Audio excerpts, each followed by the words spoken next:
You are now listening to AB on the Unpopular Opinion Podcast. We making money, we making money too. Yeah, we doing boss shit. You know what kings do. Yeah, humble and forever with a business move. Yeah, niggas always dreaming, wake up, tell the truth.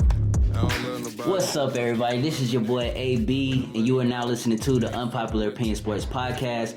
I got my boy Sebastian with me today. Pap is taking a little leave, so I got to fill in for him. And, you know, it's going to be a great episode. We got something special in store for y'all. Obviously, we in trying times right now. We're going to be talking about the Jacob Blake shooting and the impact that has made with the NBA and, you know, with them sitting out for those few games, what that did. And we actually going to get some of Sebastian's personal experiences with him being a social activist and a Duke student. So let's go ahead and get into it. Sebastian, what's up, boy? How you doing, man? Let's go, man. Great All to right. be here. Nice. Thank you for coming, man. Appreciate it. Thanks for having me. So, obviously, the NBA took a short leave with the shooting of Jacob Blake, shooting 7 times by a policeman in the back. He had his kids in the car with him as well. We see a lot of those situations happening, you know, throughout history, but obviously with things being recorded now and things being more visual and people hearing the actual like cries of the people, give us some of your personal experience first and you being an activist and being out there. Yeah. So I'm a Duke student, graduate student. I go to the Divinity School, but a lot of my work there is centered around prison reform, prison abolition, issues of mass incarceration, over-policing, race. And over the past year or so, especially in the wake of the murders of George Floyd and Ahmaud Arbery and Breonna Taylor, you know, in the wake of that, there's been so much going on, a lot of protesting, a lot more people getting involved, taking to the streets. So since this spring, I've been out doing the work, you know, on the ground. That's really where I find my drive, my passion to be out with the people, really demanding justice. Word. You know, so it's been a wild summer, man. You know, I'm a little tired, a little drained, but that's the work, right? Yeah. So we can't stop. We got to keep moving forward and you know, demanding justice by any means. And so I've been involved. Me and my team are you know, we can get pretty radical, but you know, we've blocked a few streets this summer. You know, whatever it takes. Yeah, whatever it takes. I was a part of a group for a little while. You know, not the whole time they were doing it, but who occupied the Durham Police headquarters. And you know, been a part of a lot of marches and protests as well. Yeah, I actually met you at a protest. We met at a protest. Yeah, that's right. Yeah, that was dope. So just real quick, I'm gonna go into the NBA and then we're gonna come back to you. So, you know, the NBA took a short leave where they didn't play a few games. Actually, the Milwaukee Bucks and the Orlando Magic was scheduled to play, and then they just didn't come out. Bucks didn't take the floor. The floor. So, what did you think of that? And did you think that made an impact on the NBA or just on a global scale? Because we saw some things resulted out of that. Yeah, I mean, I think it made an impact. I think it got more people's attention. You know, anytime that people with platforms, you know, like NBA players, take a stand. Yeah. You know, for serious issues of injustice, you know, that's going to accomplish something. I do feel like it was too short. You know, I stand with the Bucks and everybody else in the NBA who didn't play, and some baseball teams didn't play for a couple days too. MLB, MLS, and hockey, WNBA, hockey got involved. So you know, NFL, and I you know, I'm with all those athletes and love what they're doing, and you know, people like LeBron and Chris Paul have not even answered questions of basketball after their games and just talked about Jacob Blake and racial injustice. And what we have to do moving forward. But, you know, I do think that as much as I love the NBA, and we'll talk about that too, I'm a huge NBA fan. It's actually where, you know, I get a lot of my relief from, to just be able to sit down and watch a ball game, you know, after like, you know, being out at a protest or something like that. So I am grateful to be able to watch games. But for the movement, I wish they had took a stand and said they weren't going to play the rest of the season. I really think that would have made an impact at a level that we've really never seen before from athletes. And we've seen LeBron, you know, LeBron and the Lakers, and a lot of the Lakers followed him out of that meeting. And then the Clippers really as well. They were done. I think they were at a point where they were done. And you know, we've heard over the couple of days on news media sites and things like that, they're saying that you know, like LeBron was done, the Clippers was done, but they kind of slept on it and then came back to wanting to resume the season. I think, obviously, you know, them being on TV and having that national platform, you want to continue to, show, you know, look at it that way too. Yeah. So I see both sides, you know, like, because if you just shut it down completely, then you're able to do a lot of groundwork. But you won't have that national attention to continue to spread it. But we see, like, you know, T-shirts aren't doing the job. Right. You know, messages aren't really doing the job. We need action. And we don't want just platitudes. I love that, you know, there's Black Lives Matter painted down on the court, and like you said, T-shirts, and the coaches all have badges that talk about social justice and racial injustice and stuff like that. But, you know, I mean, one thing I think we're really up against is that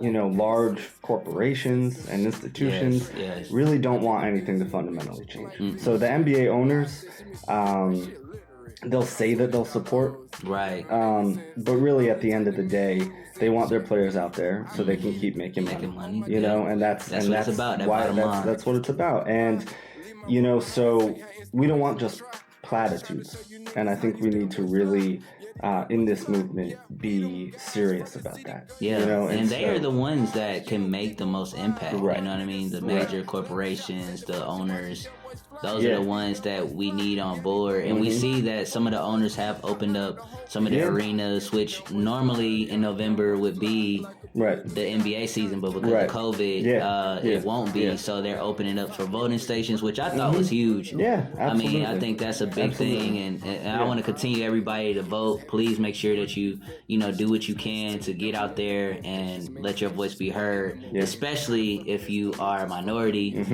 because we know that our people have fought for that. I mean, some people have sacrificed their lives for voting, being able to vote. So and those in power still that. Try to continue to you know, halt you know, minorities from voting. Exactly. And you know, people in poor communities. Exactly. In particular, a lot of redlining going on with that. Yeah.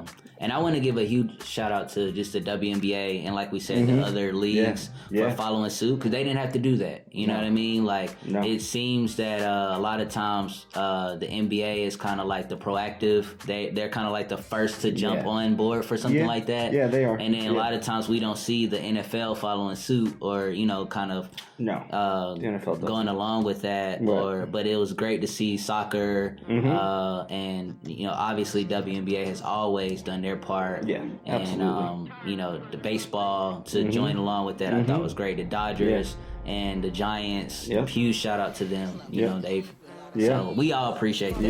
Yeah, and there's a few WNBA players who left their bubble, to go focus on this sport. And Maya Moore, she actually at the top of her game, at the winning championships and MVPs, took a stand and fought for a guy who was in jail for I think 23 years, and she actually fought and he's free now. So things amazing. Like that is amazing work. So So let's go ahead and jump right back into the NBA real quick, and then we'll go ahead and get up out of here. So I did want to mention Doc Rivers. His post-game interview really was the sparking plug to you know, this whole movement over the last couple of days. Like you listening to that, and you, like, as a white guy, when you think other white people listen to that, what do you think that they're getting? I mean, I can't say for sure, but I hope that they really. I think a speech like that, you know, from you know, a very prominent, you know, winning and seasoned black NBA coach, you know, can really get people to empathize, you know, because I think with movements, faces and speeches and stories, narratives, you know, are so important, especially for people who aren't affected. Yeah. You know, I've been very frustrated by a lot of just, you know, white moderates, you know, even people who consider themselves on the left, you know. We as white people need to do better. Yeah. We need to do better. You know, Dr. King talked about how it's not necessarily the Klan member that he finds, you know, the most, you know, the white folks who are actually stunting the movement, but it's the white moderate. Right. He said, I've grown to really be disappointed in the white moderate. Yeah. You know, and so, you know, shout out to all my white people out there, you know, keep pushing forward, you know, because we can't just post on Instagram. We can't just go to a few marches. You know, until everyone is respected, you know, until everyone can sleep in their home, you know, or go for a run and not have to worry about being killed, you know, be in the car with their kids, you know, until everyone can have that kind of peace, then we can't stop. Yeah. So and so back to your original question, you know, I think Doc, you know, can really, you know, speeches like that are emotional and raw, you know, coming from someone that's really in the public eye, that people trust, can really do a lot to push people to that next level. So big shout out to Doc. Couldn't have said it better myself, man. And you know, a lot of this did happen on the fourth year anniversary of the day that the reporter took notice of Colin Kaepernick taking a knee. So I thought that was pretty prominent as well. So the NBA players are doing a lot of things in the background, continuing to do the work. And I hope that, you know, other leagues continue to join and other people continue to join. Absolutely. You know, like I said, please make sure that you go vote, make sure your voices are heard, and do research. You know, do what you can to continue to educate yourself and just be a great citizen of society, you know, like we need it right now. And just realize that these systems are so deeply embedded, you know, and if you know, whatever side you fall on in these systems, you're affected by it, whether it's positively or negatively, right? You know, as a white man, you know, I've benefited, you know, from these evil institutions, you know, and we need to first repent and acknowledge that, you know, before anything else. But like you said, do the research. I mean, you know, this is a pandemic. This is the real pandemic, you know, and it has been for hundreds of years. And, you know, there's more black men under state supervision right now in the United States than there were during the time of slavery. Yeah, and that's crazy. You know, so it's things like that we really need to continue to just be aware of. And, you know, hopefully people like Doc and LeBron and Chris Paul can keep making us aware of that. Yeah. Well, thank you, man, for, like I said, joining in and being an ally. You know what I mean? Continuing to fight the good fight. Yeah, thank you for all your work, man. More of you, people like you who would, you know, take a stand and do that and challenge, you know, other white people. Yeah. So appreciate that. But we're going to go ahead and get out of here, man. We want to thank everybody for tuning in. What a great show. I want to thank my host again, or my guest again, for coming in and showing love, giving his insight, his education on things. And, you know, like I said, we are in Bull City Studios. and we're gonna be out of here, man. Thank you for coming, bro. Thank you, man. All right.